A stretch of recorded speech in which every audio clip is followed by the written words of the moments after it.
क्या आप तैयार हैं एक ऐसी कालजयी कहानी सुनने के लिए जो आपके रोंगटे खड़े कर देगी, आपके दिल को छू लेगी और आपको सोचने पर मजबूर कर देगी कि बुराई की जड़ें कितनी गहरी हो सकती हैं, लेकिन अच्छाई की ताकत उन्हें उखाड़ फेंक सकती है। ये कहानी है नरक चतुर्दशी की, एक ऐसा पर्व जो सिर्फ दीपों की रोशनी नहीं बल्कि आत्मा की विजय का प्रतीक है। अगर आप रोमांच, भावनाओं और प्राचीन रहस्यों के शौकीन हैं, तो ये कथा आपके लिए है। इसे सुनकर आप न सिर्फ मनोरंजित होंगे बल्कि जीवन की गहराइयों को समझेंगे। आइए उस प्राचीन युग में डुबकी लगाते हैं जहां देवता कांपते थे, दानव हंसते थे और एक योद्धा ने इतिहास रच दिया। इस कहानी को सुनकर आप बार बार सुनना चाहेंगे और अपने दोस्तों को भी बताएंगे, क्योंकि ये सिर्फ एक कथा नहीं बल्कि जीवन का सबक है। बहुत बहुत प्राचीन समय की बात है, जब सृष्टि अभी अपनी जवानी में थी। आकाश में तारे चमकते थे, समुद्र गर्जना करते थे और पृथ्वी माता अपनी गोद में जीवन को पाल रही थी। लेकिन उस सुंदर सृष्टि में एक अंधेरा छाने लगा। हिरण्याक्ष, एक क्रूर और शक्तिशाली असुर जिसका नाम सुनकर ही देवता कांपते थे, उसने पृथ्वी को ही अपहरण कर लिया। जी हां, उसने माता भूदेवी को उठाकर समुद्र की अथाह गहराइयों में छिपा दिया। पृथ्वी माता चीख रही थी, उनकी पुकार आकाश तक पहुंच रही थी। सृष्टि का संतुलन डगमगा रहा था। तब भगवान विष्णु ने वराह का रूप धारण किया।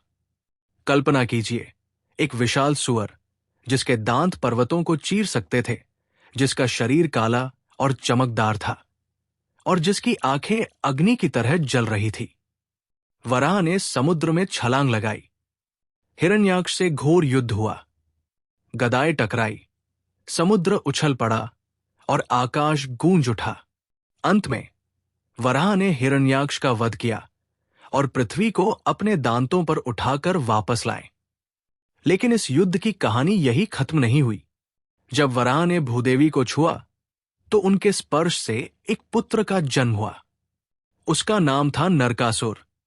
कुछ कथाओं में कहा जाता है कि वह भूदेवी और वराह के पसीने की बूंद से पैदा हुआ, तो कुछ में कहा जाता है कि वह भूदेवी की गोद से जन्मा। भूदेवी ने अपने पुत्र के लिए भगवान विष्णु से प्रार्थना की, हे प्रभु, मेरे पुत्र को शक्तिशाली बनाएं, उसे वैष्णवास्त्र दें जो कभी पराजित न हो। विष्णु ने मुस्कुराते हुए वरदान दिया, लेकिन साथ में यह भी कहा कि उसकी मृत्यु केवल उसकी माता के हाथों होगी। नरकासुर बड़ा हुआ। उसकी शक्ति बेजोड़ थी। वो युद्ध कला में माहिर था, जादुई शक्तियों से लैस था। लेकिन शक्ति ने उसे अंधा कर दिया। वो घमंडी हो गया। उसने सोचा, मैं अजेय हूं, कोई मुझे नहीं रोक सकता। नरकासुर ने पहले स्वर्ग पर हमला बोला। इंद्र, जो देवताओं के राजा थे, उनकी सेना को वो कुचलता चला गया।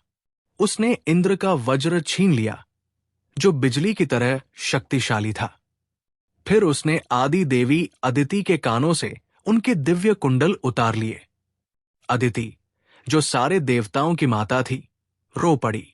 नरकासुर ने स्वर्ग के खजाने लूटे, अप्सराओं को डराया और देवताओं को अपमानित किया। स्वर्ग में अंधेरा छा गया, लेकिन उसका मन नहीं भरा। वो पृथ्वी पर उतर आया। उसने प्रागज्योतिषपुर में एक अभेद्य किला बनाया, जो आज के असम में माना जाता है। वहां उसकी राजधानी थी, कमरूप। ये जगह पहाड़ों, जंगलों और नदियों से घिरी थी, जहां पहुंचना असंभव था। नरकासुर ने वहां अपनी सेना बनाई। असुर, राक्षस और जादुई प्राणी। उसकी क्रूरता की कोई सीमा नहीं थी। वह राज्यों पर हमला करता, राजाओं को मारता और उनकी बेटियों, पत्नियों को कैद कर लेता। 1000 स्त्रियों को बंदी बनाया। ये कोई साधारण स्त्रियां नहीं थी। ये थी राजकुमारियां, देवकन्याएं, ऋषियों की पुत्रियां। उनके आंसू नरकासुर के महल में गूंजते थे। एक राजकुमारी थी, कमला, जिसके पिता को नरकासुर ने युद्ध में मार डाला था। कमला रोज प्रार्थना करती, हे भगवान, कोई तो आए जो हमें इस नरक से बचाए। ऐसी हजारों कहानियां थी। वे सोने की सलाखों में कैद थी, लेकिन उनका जीवन नरक से भी बदतर था। नरकासुर का आतंक इतना बढ़ गया कि सारी सृष्टि डरने लगी। देवता छिपने लगे, मनुष्य थरथराने लगे और पृथ्वी माता रोने लगी, क्योंकि उनका ही पुत्र ये अत्याचार कर रहा था। आखिरकार देवताओं ने हार मान ली। वे द्वारका पहुंचे, जहां भगवान कृष्ण अपनी सभा में बैठे थे। कृष्ण, जिन्होंने गोवर्धन पर्वत उठाया था, जिनकी बांसुरी की धुन से गोकुल झूम उठता था, और जो यदुवंश के राजा थे। इंद्र ने गिड़गिड़ाते हुए कहा, हे कृष्ण, नरकासुर ने हमें लूट लिया है। वो अजेय है, उसके पास वैष्णवास्त्र है। कृपा कर हमें मुक्त कराओ।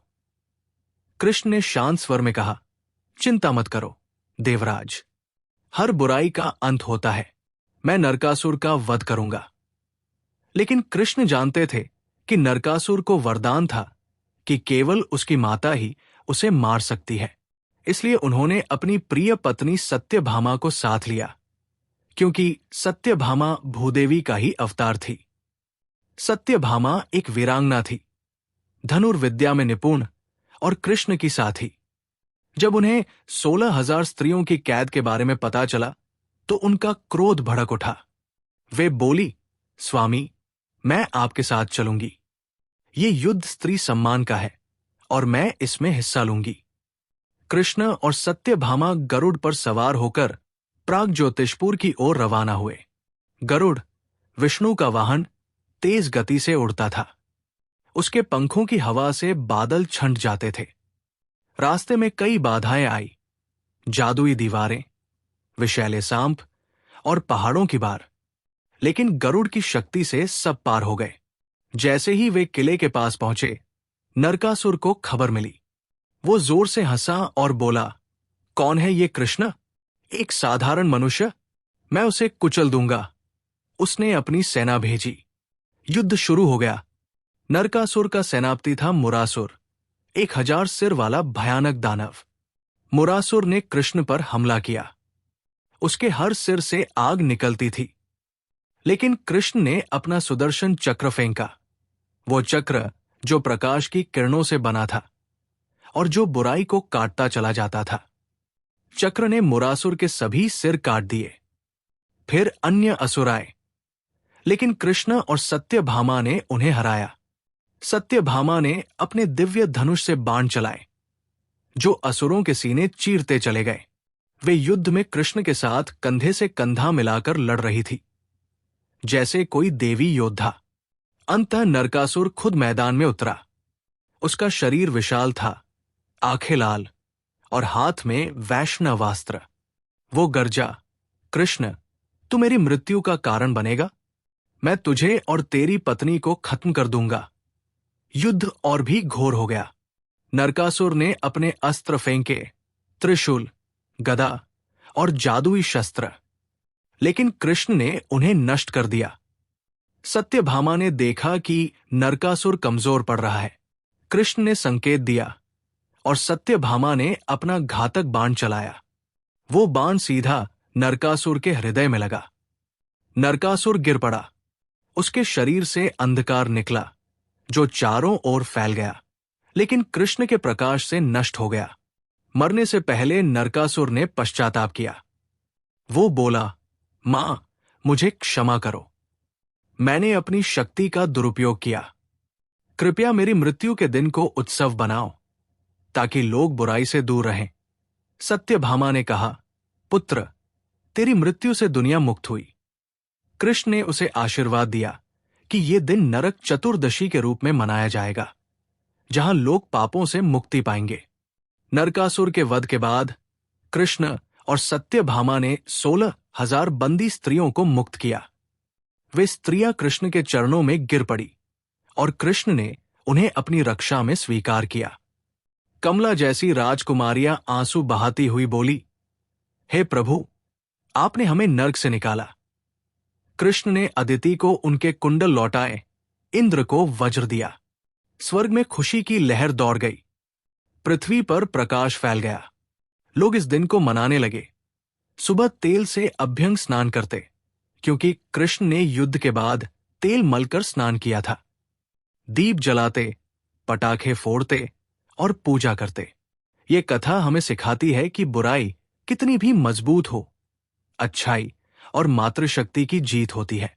पश्चाताप से मुक्ति मिलती है और जीवन में प्रकाश लाने से नरक का भय दूर होता है। क्या ये कहानी आपके दिल को नहीं छू गई? क्या आपको नहीं लगता कि नरक चतुर्दशी सिर्फ एक त्योहार नहीं, बल्कि जीवन की प्रेरणा है?